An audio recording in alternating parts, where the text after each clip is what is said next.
Hill in the gun with Hill to his right. Play action to the right. Steps up, throws over the middle. He's got Thornton. Caught it! Junior Thornton. Split. 6. Touchdown. Midway. Smoaky.com presents the Texas High School Football Show on Sikkim 365 Radio. Brought to you by Peters Chevrolet, Bubba's 33, TFNB, your bank for life, and Texas Farm Bureau Insurance. Hill, right side, finds a seam. Hill, 20. Hill, 10. Hill, touchdown. Midway, no flags. Midway takes the lead by more than one score. And how about the Big Uglies inside? Now, here's David Smoke. Welcome back. It is week number 7 of the Texas high school football season, and we have started the month of October. And here we go. As everybody, of course, pretty much not everybody, but most everybody involved in district games, because you have some of those districts with very few teams. And so much to get to, and a lot to talk about as well, including later in the show, the key games of this week. We'll have the question of the day that I'll answer. We'll have Josh Finney, the head coach at Winnsboro today, and the opponent is Mount Vernon and head coach Brad Willard of Mount Vernon, the Tigers. It is one of the longest running and consecutive rivalries and oldest rivalries in the state of Texas. A great game in Class 3A Division I. And also a couple of notes, historical notes at the end of this opening segment. Jacob Wilson is running the mothership. And again, this is the Texas High School Football Statewide podcast. And of course, you know and thank our incredible sponsors. So last week, a couple of games that jump out to me. Stephenville and Brownwood, they've played forever. Stephenville has scored a ton of points.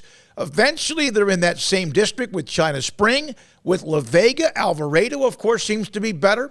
And that ought to be interesting. Stephenville is the favorite, but La Vega, China Spring would like to think otherwise. Stephenville beat Brownwood 42-21. Wallen Mason, just a slugfest. It always seems to be 14-6. Refugio, remember they had that rugged start. They hammered Three Rivers 58-7. Lorena, after the loss that they had against Cameron Yo to open up district play, this is a very, very good district. They bounced back to beat Academy, and Academy's pretty good, but Lorena gets them 40-17. North Shore and C.E. King. North Shore just rolls 38-3. Bremond beat Windthorst 54-21. How about this? Braylon Wortham, the quarterback at Bremond, is a freshman. Started 13 games last year as a freshman. Varsity quarterback. Yes, I know it's 2A, but that's impressive. He is a sophomore. He is just really good, and he's going to be the Texas Built Ford Tough Class 2A Player of the Week. Also, Port Neches Grove in Texas City, always an incredible game, 35-28. Port Neches Grove wins. Rusk beats Center. Knew that would be a high. I think I told you that last week. That would be a high-scoring game. Rusk winning that game 40-35. And in a game that, to me, is a sign of how good China Spring is they lost to Parish Episcopal. But it was a game in which they probably learned more about themselves. Remember, Parish Episcopal is a team that beat Aledo, played a lot of good people, and they their only loss, I think, was what, to South Oak Cliff? And no, it was to South Oak Cliff. And so look at who China Spring's been playing and who they lost to. Touchdown game. They had the ball down like 4 in the second half or fourth quarter with 8 to 10 minutes to go. Couldn't get it done, but they're going to be just fine. But that's a game, and when you lose a game and you almost feel like you're better because of the experience of that. Now, here is some historical perspective of Texas high school football. The most district championships in the history of the state. Teams. Highland Park with 56 district titles. Refugio with 48. Amarillo and Mart, 45. Hondo and Jasper, 40 overall district titles. Longview, the Lobos, we had John King on last week, 39. Albany, Dangerfield, and Newton have 38 district titles. Also, career touchdowns scored in high school football. Jonathan Gray, who played football at Texas, played a little bit in the NFL from Aledo, scored 205 touchdowns in his career. That's the all-time record. Traylon Shedd He played at Texas, ended up being a defensive lineman. I covered him at Cayuga. His head coach, they won a state championship, played at another one. His head coach, Tommy Allison, is now the offensive coordinator at Midway.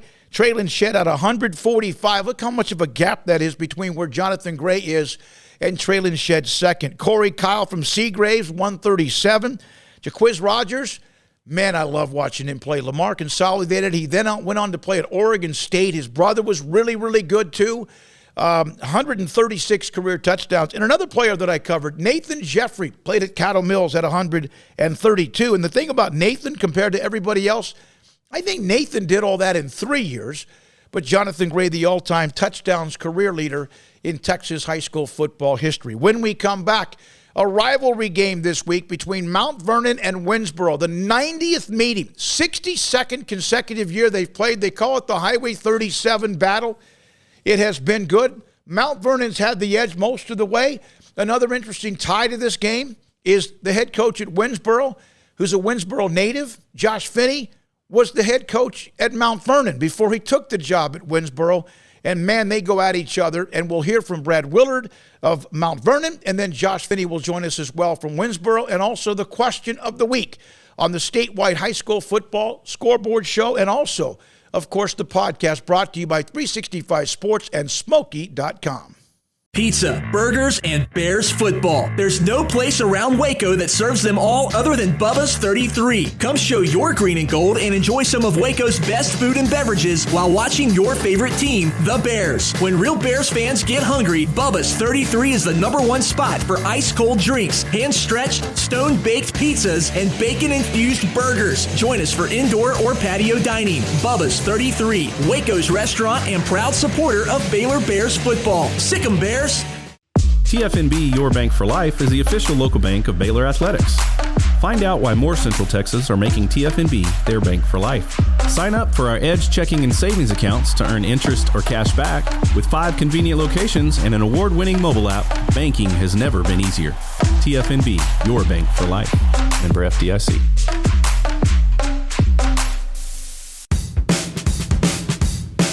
Smoaky.com presents the Texas High School Football Show on 365 Sports.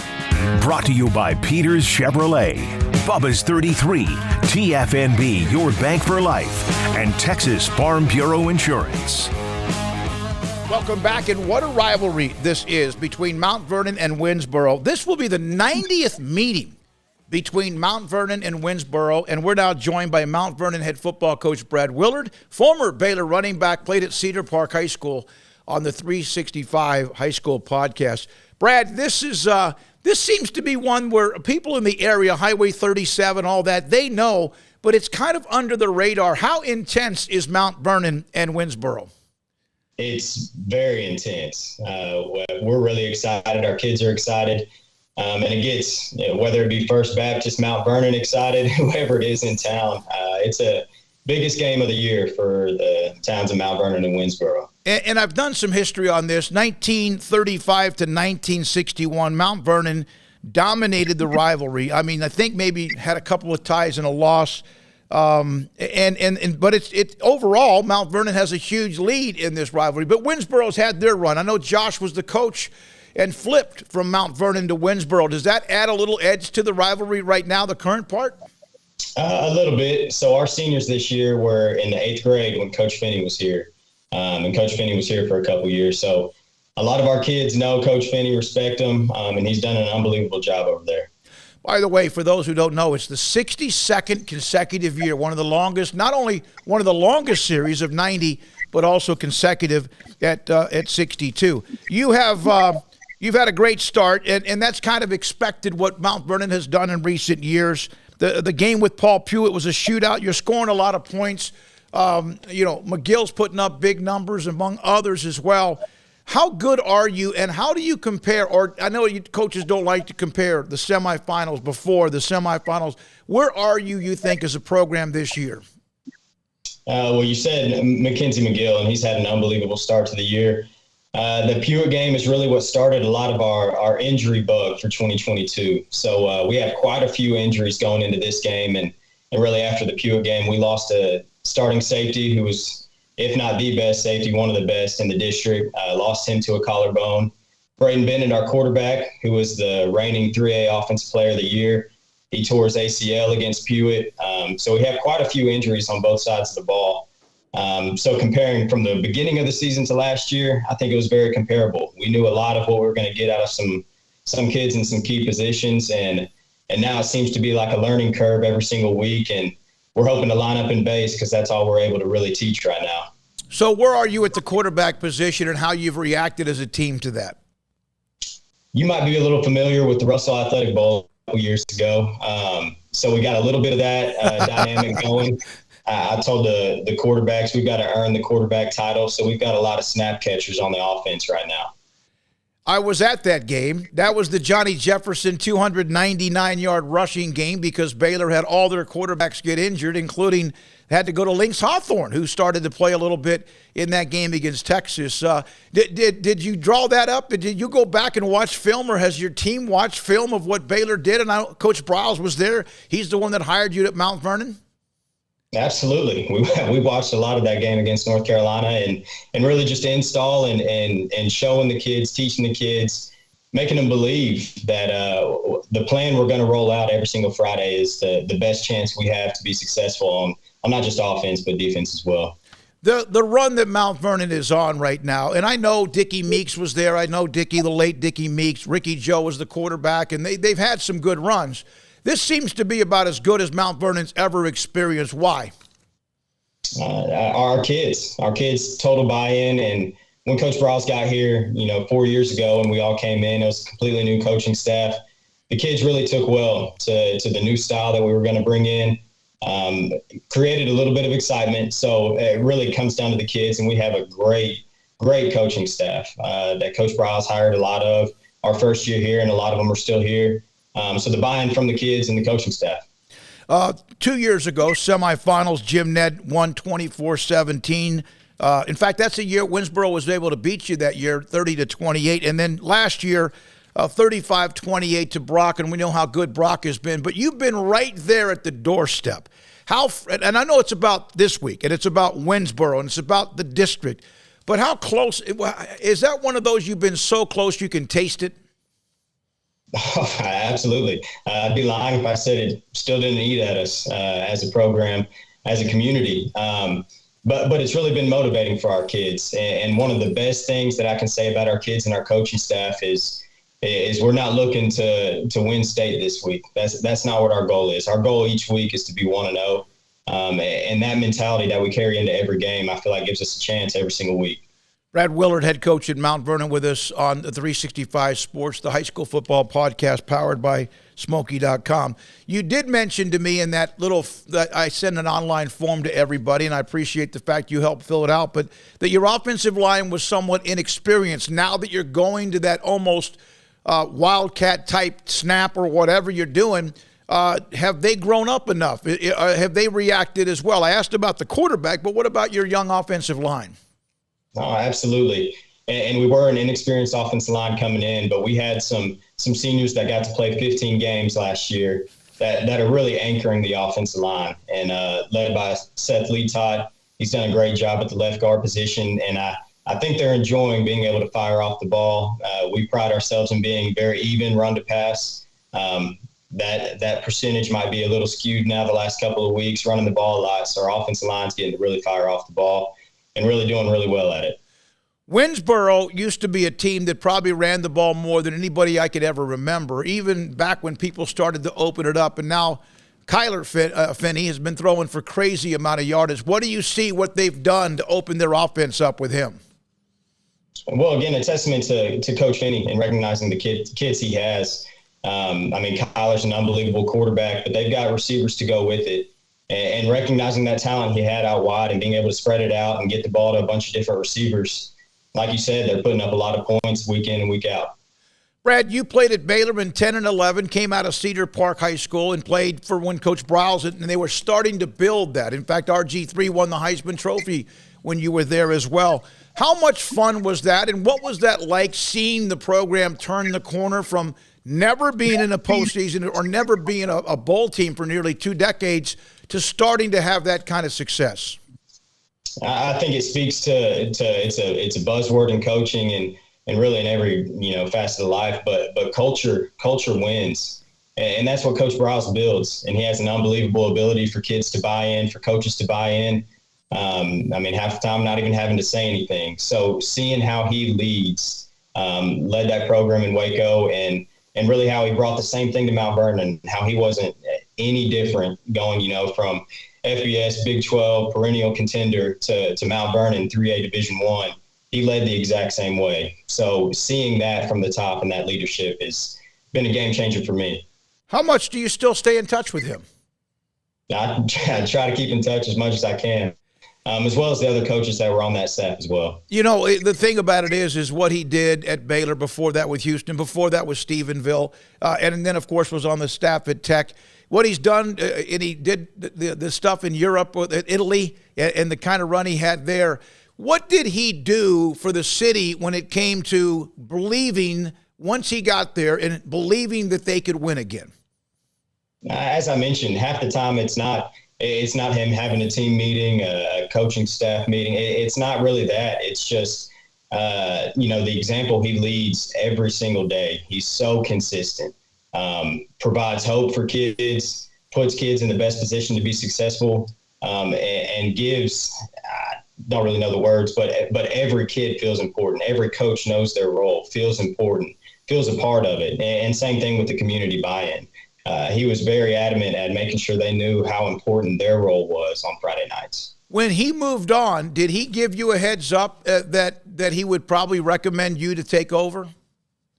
There was definitely talk of that. And even before I left Red Oak, which was an awesome opportunity to coach with my head coach in high school, Chris Ross, who's, again, one of the state's best head coaches right now. So left that opportunity to come here, and that was one thing that he mentioned, that there was going to be an opportunity. Davion Hall is your offensive coordinator. Is that correct? Absolutely. Liberty ILO, great player. He had some moments at Baylor. He got beat. Injuries kind of took its toll on him. How much has he brought to the program, and having him on staff, a great player at Liberty ILO? A ton. A ton. It looks like Coach Hall would go out and still be a Division I receiver right now, so that helps with kids when he's teaching them how to run routes. Kids are pretty smart to listen to Coach Hall, but he's unbelievable with kids. Just absolutely unbelievable. Connects with each and every kid, no matter where they're from. He's been a huge part to our success. So you have this game on Friday, and it's a rivalry. We know all that. How do you, during a week like this, or a huge playoff game, what's it like to try to make sure your team doesn't play the game today rather than wait until when that thing kicks off on Friday evening? Taking everything one day at a time. I mentioned it a couple weeks ago, but, when we had Braden Bennett, go down and, kind of everyone's, we'll feel it out. I don't have a lot of patience for being great, but being great isn't just on a Friday night. Being great is the decisions you make throughout the day. A lot of coaches, win the moment, but how important that is, how we approach our classwork, how we approach being on time for a team breakfast, whatever it may be, but how you act in every situation is what's going to end up showing up on a Friday night. Who was Cedar Park's biggest rival when you played there? Leander. Yep. And you were there, and of course we know the run that Cedar Park had, and you mentioned your coach now at Red Oak as well. So you have been tasted that victory before, both as a player and now as a coach. You have it in your blood, correct? I'd like to think so, yes, sir. So what does this mean, this game here? It's just one. It's a rivalry, but you're also trying to figure out who you are. What does this game Friday night mean? It means a lot. It is a big rivalry. It is just one game, part of a 10-game regular season, but it is a big game with both teams coming in undefeated. District seeding going into playoffs, definitely on the forefront, on the horizon. But like I said, and like you mentioned, we're still trying to figure out who we are with so many missing pieces. Like I mentioned, defensively, we're going to have to be so base, just with all the new faces that are out there. and seeing what they can do when they are really confident in knowing what they're doing. My last question for you, Brad, and we appreciate your time. What's it like, and isn't this really what it's all about with coaching, giving young men an opportunity to grow up, to learn from adversity? What's it also like when you face the adversity and then you start to see those who maybe weren't going to be counted on very much, or those who weren't very confident, and they start to have that light click? What is that like? No, it's unbelievable. I mean, after that Pewitt game with Braden Bennett going down, I mean, what an example of life. I mean, life comes at you fast. Things happen.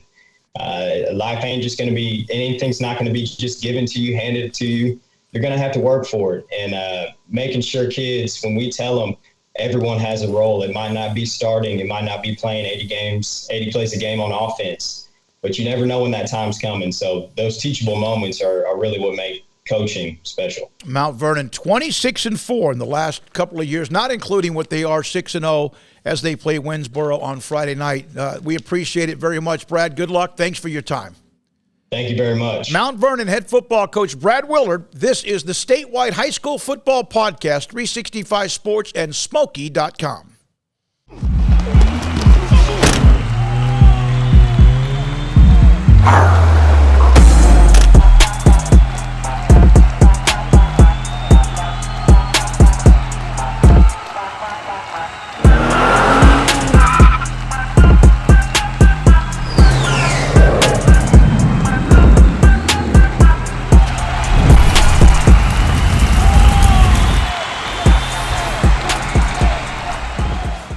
After my first car accident, I feared the biggest damage would be to my wallet. I expected a mountain of bills and a long, drawn-out process. But my Texas Farm Bureau insurance agent was there when I needed her and helped me get back on my feet and in my car in no time. Instead of a hassle, I got reassurance and a quick recovery. Stop by and see our agents at one of our 3 McLennan County locations. Coverage and discounts are subject to qualifications and policy terms and may vary by situation. Smoaky.com presents the Texas High School Football Show on 365 Sports. Brought to you by Peters Chevrolet, Bubba's 33, TFNB, your bank for life, and Texas Farm Bureau Insurance.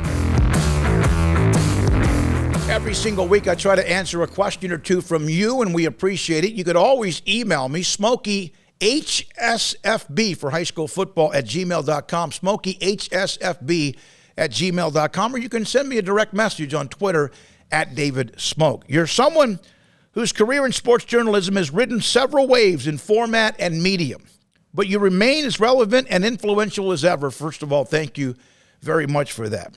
To those young people who are coming up in the industry now, what advice would you give them as they will no doubt experience vast swings in technology and audience reach as they progress through their own careers? That's from my good friend Matthew Postins, who has sent a couple of other questions to us this year.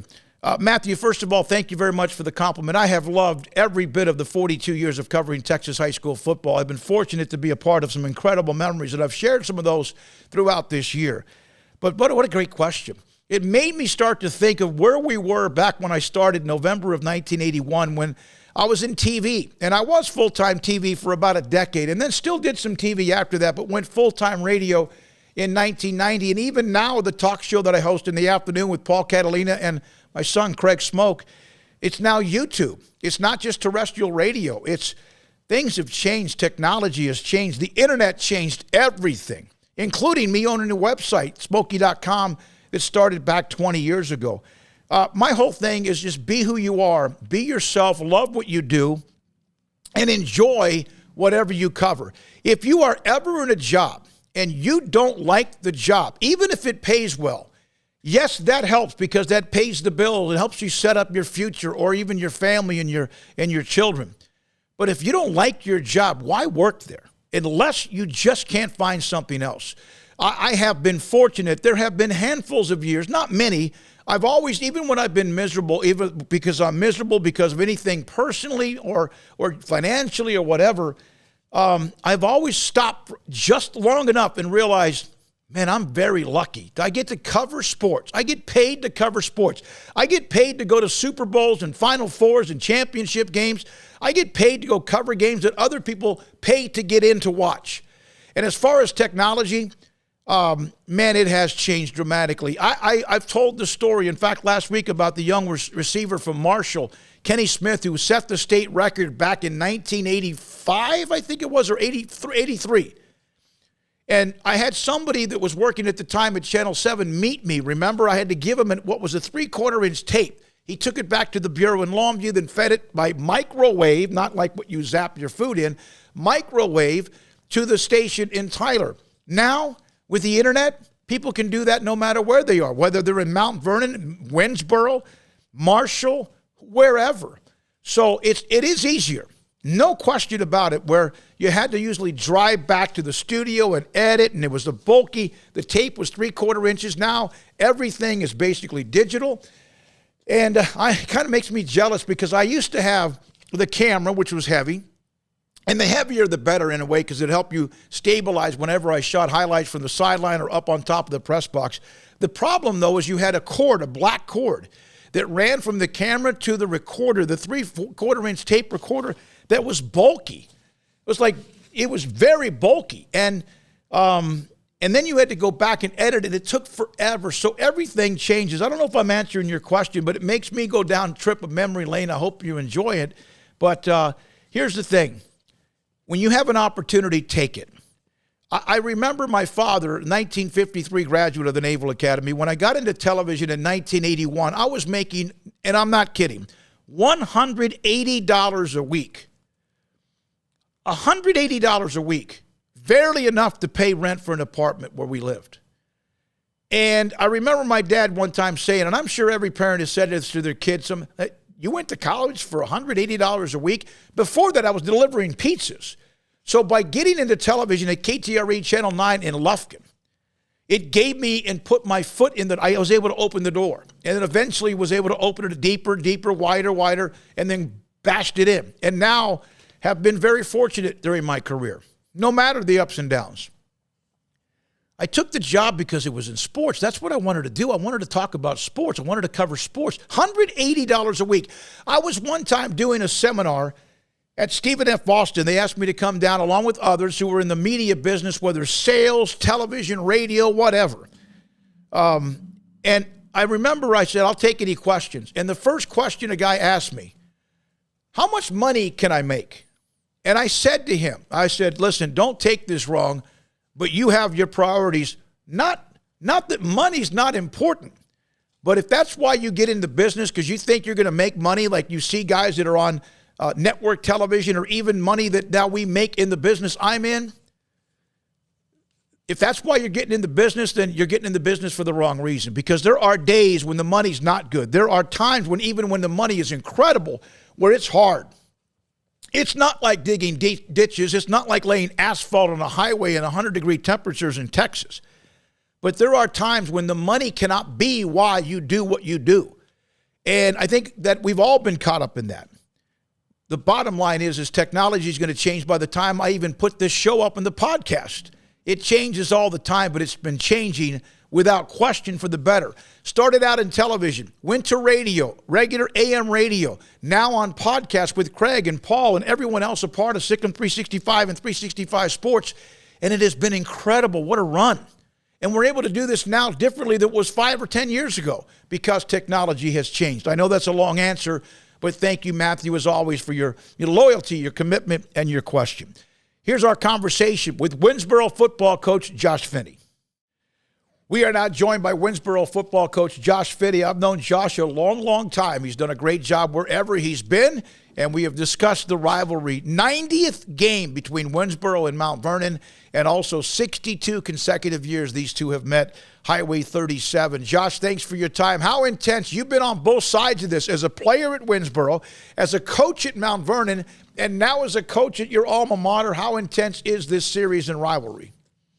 It's going to be a great atmosphere for these kids, not just athletes, but cheerleaders, band. It's going to be a special memory for each one of these kids to be able to play in this type of atmosphere. There's probably be 4,000, 5,000, 6,000 people here, standing room only. it's going to be an awesome experience for these young children. What was it like to coach against your alma mater when you were at Mount Vernon?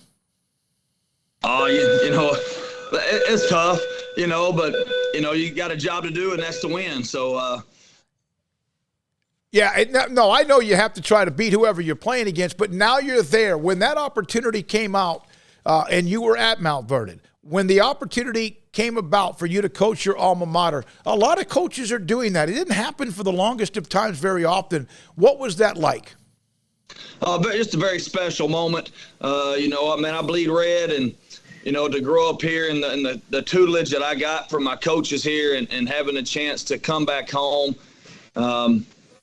You know, and I was living here. I was driving 20 miles to work and 20 miles home every day to go coach at Mount Vernon, and had a great experience there, and great kids, great people. And I had a chance to, my wife and I and the kids, not having to make that drive anymore and get to come back home. So I was driving past the Winnsboro school every day for 5 years. 52-33-4, the series, Mount Vernon with the edge. They've got a lot of wins early in this series, but Winnsboro slowly but surely started to get back in it. You beat them, didn't you? The first year you went to Winnsboro, you came back the first year and beat Mount Vernon? Yes, sir. It was either, I don't know, this is my fourth year here, so it was either the first or second year here. You know, we pulled one off. You know, the thing I remember about Winnsboro, and thanks for your time again, Josh, for being a part of it, Steve Pinnell, for the longest of time, ran that program. And I don't know if they threw more than maybe a pass a game or two. And that's kind of the way it was, even when the game opened up. And I'm kind of kidding there, but they ran the ball well. You have opened it up, and you have opened it up with Kyler, putting up great numbers. What was the thought process in becoming who you are now offensively? You know, we sat around as a staff and, you know, started last March and April, and, you know, I do some soul searching of with the kids that we had and what's the best chances to put our kids in successful spots with the amount of kids that we have and where we were dealing with. We just had a bunch of receiver-type bodies, and, you know, that we couldn't put them at a running back, couldn't put them at a tight end. And so, you know, we just had to, you know, make that change and been successful with it so far. 56 points a game. And then you had a shutout last week against Commerce. 56 points a game. What right now, where are you as far as complementary football and where your defense is? Because when you run it and do it what you do, sometimes the defense is on the field quite a bit because you score so quickly. Yeah, you know, sometimes there's been some games where we ain't been able to get the defense off the field, you know, or when the offense goes out there and has 3 incompletes, you know, run 5 seconds off the clock for 3 plays straight and, you know, 15 seconds and they're back out there again. So, you know, it's a healthy balance that we got to keep, you know, make sure that the sum of its parts is greater than the whole. So keeping all that in mind while we're calling plays and playing defense. Mount Vernon lost their quarterback in Bennett. They've had some other injuries as well. They have Mackenzie McGill, who's a fantastic running back. What have they done, in your opinion? How have they changed, and what's their personality now and what they're doing on offense? You know, I mean, Coach Willard and those guys do an excellent job, you know, putting those kids in a situation to be successful. You know, they got some great players, you know, to, you know, supporting cast around them. You know, but still, you know, Mackenzie McGill was touching it 20 times a game. Now he's touching it 35, 40 times a game, and they've been able to mix in some players, you know, to help with that. But, you know, they're still a tough team to stop. You know, they keep you guessing all the time. You know, with the offensive play calling and defense, they're always playing sound, and they tackle well, swarm to the football, play some great defense. So, you know, we're excited for the challenge. You were able to get to the playoffs. The first year you went 3 rounds deep when you went back to Winnsboro. Then the next year, COVID, you went to the playoffs again. Last year kind of settled down a little bit. Not settled down, but it kind of flattened out. Your thoughts and expectations. You mentioned sitting down as a staff in the spring to figure things out. How good is this team you have right now? Well, you know, last year was the best team I've had since I've been here. You know, we lost a game by a point to Mineola, lost a game by a point to Bonham, you know, then had to play Pottsboro to get in and beat them, you know, by 30 points and, you know, and then come down to some tiebreaker mess. And, you know, we didn't get in. I had a 6-4 team and didn't get in. And it was real heartbreaking and gut-wrenching for that group of kids. And, had to do some soul searching, and I think we're playing with a chip on our shoulder right now from what happened last year. You're not old enough to remember this, Josh, but when you said tiebreaker, it brought me back to the days before overtime occurred in high school football, when games were decided by penetrations and first downs. Did you ever experience that, or are you too young for that? I remember watching those games, traveling with my dad to watch them, but I never got to experience that. I think as a junior high kid, we had some ties, but we never had to go in penetrations when I was playing. Yeah, it's nuts. It was fun in a way, but it was also, you just never really knew where things were back in the days when I covered East Texas football for so many years, and even now in Central Texas. You're coaching your sons. What's that like? Oh man, that's a love-hate relationship. It's tough. But it's just try to keep things in perspective, to try not to bring the bad stuff, bring it home.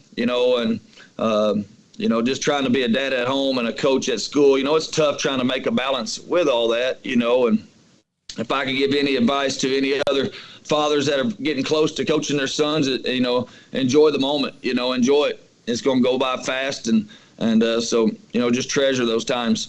So how much do you talk football when you're on your way home or at home? How much of that gets into conversation? We do a lot of film watching at home. Once the wife, once she goes to bed, and we get in the living room, get the big screen going, and we'll have film session and chalkboard session and going through that. So making checks and calls. So that's a really good time for us to be able to have some bonding time. I have known you, initially I got to know you through my website, which is talk about a love-hate relationship with high school football and the fan bases that can be just rabid and sometimes just crazy. You have been places, and sometimes those places have not always worked out. Not because of anything you did, just because some people are just unrealistic. Do you sometimes look back and look at what they're doing now at those schools where you were and go, hey, what do you think about me now? Oh, not at all. As I've gotten older, sometimes God's got a plan that's a whole lot better than what I could have come up with, or, what we could have dreamed of. So, I think every one of those places have able to positively shape and impact me to put me in the spot where I'm in today. I would not be here where I'm at today without being at some of those areas and going through some of those situations, and going over and taking over a lot of those places that were 0-10, 1-9 that we've taken over, and turning those all into a playoff team at every town. So, I think all of them positively have impacted me, to put me in this spot where I'm at now. You mentioned when your wife goes to bed, you sit there and watch film. How important are the roles of coaches' wives in this profession? I got a special wife, and she cooks for them every Monday night. Every kid comes over and eats supper, and we try to have that at dinner and bounce around to a few people's houses. But on Monday nights, having that stuff ready, and having my clothes ready for game day, and, not talking for 2 or 3 days at a time when the football season gets going. And, sometimes just passing down the driveway. That's when we're passing each other. So, coaches' wives they're a special breed, and, they're a gift from God to be able to get that special one. If you hadn't coached, Josh, what would you have done professionally? Man, I'd probably be in construction, running some type of house building, home building, framing crew, something like that. Well, it's the same thing. You're building something, like you're building a program from the foundation up, and building it with all the concrete or the wood and all the nails and everything else. Hey, man, you've done a great job. I know this is a great rivalry. I wanted to highlight it. 90 years. It means a lot to both towns. Rugged Red with what you guys do in the offseason. Winnsboro and Mount Vernon. We appreciate your time. Is this a different week than most any week because of the rivalry? No, sir. No, you got to keep it 1 week at a time. We can't look forward or what might be if this happens or that happens. You can't worry about what's going to happen later on. We're not guaranteed nothing, but just keeping the focus and keeping the main thing, and locking in at the task at hand, and not trying to look ahead. Thank you for your time, Josh. Good luck. Appreciate it. Thank y'all. Josh Finney, head coach at Winnsboro. That's his alma mater. He's done a great job. Very, very electric as well. So thanks to Coach Finney on the Winnsboro side of Mount Vernon and Winnsboro. And he's coached at Mount Vernon, played at Winnsboro, coach now at his alma mater. When we come back, the best games of the week as we wrap it up on the Statewide High School Football Podcast.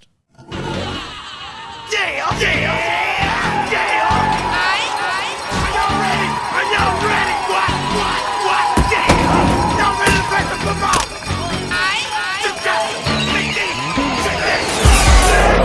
If you want to get it, let me know. I'm about to break this thing up.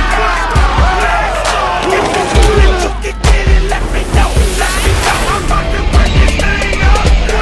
If you want some, come get some. Pizza, burgers, and Bears football. There's no place around Waco that serves them all other than Bubba's 33. Come show your green and gold and enjoy some of Waco's best food and beverages while watching your favorite team, the Bears. When real Bears fans get hungry, Bubba's 33 is the #1 spot for ice-cold drinks, hand-stretched, stone-baked pizzas, and bacon-infused burgers. Join us for indoor or patio dining. Bubba's 33, Waco's restaurant and proud supporter of Baylor Bears football. Sick 'em, Bears. Smoaky.com presents the Texas High School Football Show on 365 Sports. Brought to you by Peters Chevrolet, Bubba's 33, TFNB, your bank for life, and Texas Farm Bureau Insurance. Thanks again to Brad Willard, head coach at Mount Vernon, Josh Finney, the head coach at Winnsboro. Thanks to you and our great sponsors today, and Jacob Wilson for putting all of this together. Games of the week. Now, this is what we have. You see the screen, the games of the week on the right next to each team. You'll see a parentheses with a 3 or a 7 or a 4 or whatever. That is the ranking of that team in their classification, 6A all the way down to private schools, based on Jerry Forrest and pigskinprep.com. For example, the top game 3, Gilmer ranked 3rd in the state in Class 4A Division 2. Pleasant Grove is ranked 4th. So the total combined number to the right, which is the key to this, the elite games based on the index of Jerry Forrest and pigskinprep.com is a 7, along with Gunner and Bell's a 7. Richland Springs and Cherokee's a 7. And then you see the numbers start to go up. The lower the number on the right-hand side, the more elite or higher ranked game than it is. So Gilmer and Pleasant Grove, boy, they've been going at each other for quite some time. Gilmer with their great lineage and Pleasant Grove with what they've done with Coach Gibson as well. And it's just a really, really good game and two really good teams that are going at each other. Gunner and Bells, they play, we said, Richland Springs. The game that's got my attention as well, the 5th game down, Toller, 5-0 against Coleman at 5-1. Toller's got a running back in Peyton Brown that had 276 yards or so last week, and he's a sophomore, I think. He's really good. That'll be interesting to see what happens with that one. Chilton and Bremont, 2 5-0s. We mentioned Wortham, the quarterback at Bremont, who had a big game, the Texas Built Ford Tough Player of the Week in 2A. We know Chilton's good, 5-0 and 5-0. They play each other in Class 2A. Also, Newton and Hemphill. Newton plays anybody, anywhere, anytime. A lot of teams do, but they do. And they play a 3A school that plays so much higher than they are, and they will play 4As or 5As. I love what they do. Drew Johnston, the head coach at Newton. Also, Kilgore, running back Isaiah Ross against Lindale, and Chris Cochran, who's done a great job with that program. Remember, they played for a state championship just a couple of years ago. That game's a really good one in Class 4A Division 2. Go down a few. There's that Mount Vernon Winnsboro game who we featured this week. Marlin and Crawford. Marlin exploded on the scene last year. They have not been quite as explosive, but they lost that key player earlier in the year, and they've been able to overcome that. That's going to be a fun game. Marlin 2-3. Crawford's the favorite here, as you can see to the left, by about 3 touchdowns, but should be interesting to see if Marlin, with Lofton and Woodson and what they do, can give Crawford. Crawford's just so methodical and very, very good. Also, Duncanville and Waxahachie. Now, Duncanville's a favorite by 16 points in that district, which Midway and Waco High were a part of for a couple of years, and they're lucky as you know what, and thrilled to be out of it. Duncanville and DeSoto. Cedar Hill, for all the years they were so good. Now, they've been down a little bit. The team that rose to the occasion the last couple of years has been Waxahachie. They've done a really good job. Now, Duncanville and DeSoto are at this level. Waxahachie lost to DeSoto last week. Not quite. They're not where Duncanville, DeSoto. Not many people are, but Waxahachie's done a great job of being a part of that district. Because when that district came out 3 years ago, like, oh my God, there's 3 teams, Duncanville, DeSoto, Cedar Hill, going to go to the playoffs. Who's going to be that 4th team? And Waxahachie might be the 3rd best team now in that district. Also, North Shore and Summer Creek. Summer Creek with a couple of losses. North Shore winning 38-3. We know John Kay joined us a few weeks ago, how good and dominant they are. Canadian and Childress, even though Childress is 5 losses among those 2 teams, 5-5, but we know how salty they are. Cisco and Olney, Idalou and Abernathy, one of the other games. Did not highlight all of them, but just wanted to give you a little bit of what was going on among those particular schools. So those are the games of the week. We looked at the wins and best whatever last week. Josh Finney, Winnsboro. Brad Willard, Mount Vernon. Historical thoughts. Question of the day. Jacob Wilson runs the mothership. Our sponsors are amazing, and thank you for being a part of it. Subscribe to the channel, like it, pass the word around, tell everybody, share it on when you can, when you talk to anybody about high school football. I'm David Smoak. This is the Statewide High School Football Podcast, brought to you by and sponsored by all of the great names and logos you see, and also powered by 365 Sports on YouTube and Smoaky.com. Have a great weekend, everybody. Battle in the gun with Hill to his right. Play action to the right. Steps up, throws over the middle. He's got Thornton. Caught it! Junior Thornton. Split 6. Touchdown. Midway. Smoaky.com presents the Texas High School Football Show on Sikkim 365 Radio.